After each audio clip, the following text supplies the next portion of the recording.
दोस्तों इस वीडियो में हम बात कर रहे हैं एक ऐसे नए ऑप्शन की जो फाइनेंशियल ईयर 1920 असेसमेंट ईयर 2021 के लिए इनेबल कर दिया गया है। इस ऑप्शन को किस तरह से आप यूज़ कर पाएंगे इस वीडियो के अंदर हम डिस्कशन करने वाले हैं। तो आगे बढ़ने से पहले चैनल को सब्सक्राइब ज़रूर कर लीजिएगा सभी इम्पॉर्टेंट अपडेट्स के लिए। चलिए हम बात कर रहे थे जिस नए ऑप्शन की, उसके लिए आपको जाना है ई फाइल के अंदर और जाना है रेक्टिफिकेशन के अंदर। रेक्टिफिकेशन करने का ऑप्शन आपके लिए इनेबल कर दिया गया है फाइनेंशियल ईयर 1920 की रिटर्न्स के लिए। क्या चीज़ें आप इसके अंदर रेक्टिफाई कर पाएंगे? रेक्टिफिकेशन और रिवीजन के अंदर बहुत ज़्यादा डिफरेंस है, यानी कि रिटर्न रिवाइज करना एक अलग है और रिटर्न को रेक्टिफाई करना वो एक अलग प्रोसेस है। तो यहाँ पे रेक्टिफिकेशन इनेबल कर दी गई है। कौन कौन सी चीज़ें हैं, कैसी एरर्स हैं जिन्हें आप रेक्टिफाई कर पाएंगे, वो आपको जानना बहुत ज़्यादा ज़रूरी है। तो चलिए हम बात कर लेते हैं। तो इंस्ट्रक्शंस को अगर हम देखेंगे तो इंस्ट्रक्शंस के अंदर लिखा गया है rectification should not be filed for change in gross total income and chapter 6A deduction। तो रेक्टिफिकेशन आप नहीं कर सकते अपनी ग्रोस टोटल इनकम के अंदर, और साथ ही जो डिडक्शंस आपने क्लेम करी हैं उनके अंदर जो आपने only one rectification for an assessment year can be filed as per CPC order. तो केवल एक ही रेक्टिफिकेशन आप कर सकते हैं असेसमेंट ईयर के लिए, unless rectification return is withdrawn और प्रोसेस्ड। तो अब हम बात कर रहे थे if audited under section 44AB it is mandatory to digitally sign your income tax return. तो ये कुछ इंस्ट्रक्शन के अंदर लिखा गया है। इन केस रिक्वेस्ट टाइप, अगर आपकी रिटर्न डाटा करेक्शन XML अगर आपने अपलोड करनी है for assessment year 18-19, download the latest utility for assessment year 18-19 and generate XML with filing type as rectification. तो यहाँ पे असेसमेंट ईयर 18-19 के लिए भी इन्होंने इंस्ट्रक्शंस दी हैं। तो हम बात कर रहे हैं अभी फाइनेंशियल ईयर 1920 की, जिसके अंदर ऑर्डर या इंटीमेशन आपने जो रेक्टिफाई करनी है इनकम टैक्स से रिलेटेड है या वेल्थ टैक्स। हम इनकम टैक्स की बात कर रहे हैं। असेसमेंट ईयर आपको यहाँ पे सेलेक्ट कर लेना है, असेसमेंट ईयर 2021 यहाँ पे अब ऑप्शन आपको मिल गया है। इसके बाद आप कंटिन्यू करेंगे। कंटिन्यू करने के बाद आपकी रिक्वेस्ट रेक्टिफिकेशन रिक्वेस्ट सबमिट होगी, जिसके लिए आपको कुछ डिटेल्स यहाँ पे दिखाई दे रही है। अपना पैन नंबर, आपकी ITR, financial year, assessment year, latest intimation reference number, section 143(1) की आपको जो इंटीमेशन आ चुकी है उसका रेफरेंस नंबर यहाँ पे आपको दिखाई देगा।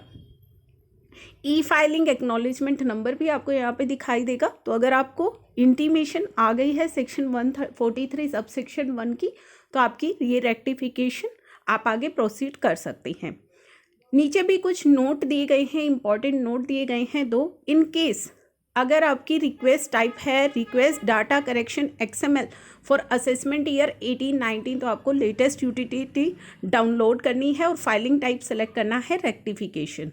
तो ये चीज़ें इन्होंने यहाँ पे बता दी है।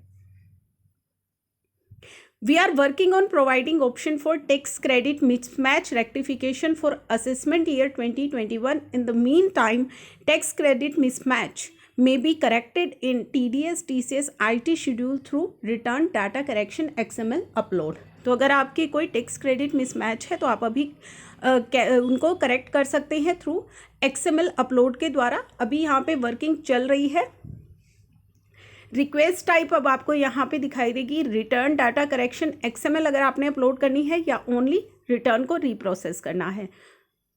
तो जैसे ही हम यहाँ पे कंटिन्यू करेंगे तो रेक्टिफिकेशन के रीजंस हमसे पूछे जाएंगे कि इस रीज़न की वजह से हम रेक्टिफिकेशन करने जा रहे हैं। फर्स्ट है tax payment has not match as per CPC order, requesting for cancellation of arrears year demand, details of deduction आपने चैप्टर 6A के अंदर रोंगली क्लेम कर ली है, income chargeable under head house property wrongly consider कर ली है, salary income match नहीं हो रही, income chargeable head other sources wrongly considered, there is a variance in interest and tax computation, even the total income remains same. Total income same है लेकिन variance आ रहा है आपको इंटरेस्ट या टैक्स कंप्यूटेशन के अंदर।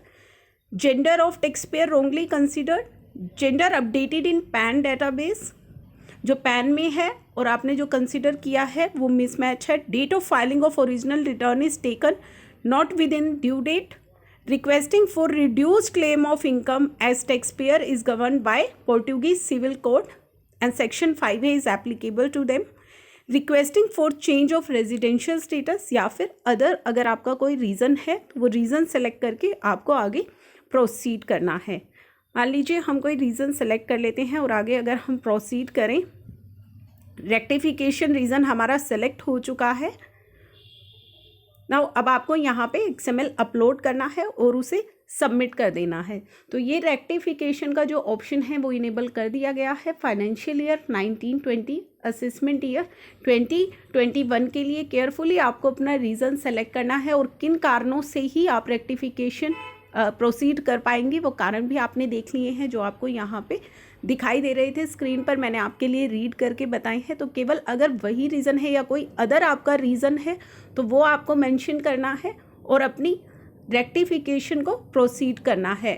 लेकिन दो चीज़ों का आपको ध्यान रखना है कि ग्रोस टोटल इनकम आपकी चेंज नहीं हो सकती और साथ ही जो डिडक्शंस है उनमें भी कोई भी चेंजेस आप नहीं कर सकते हैं।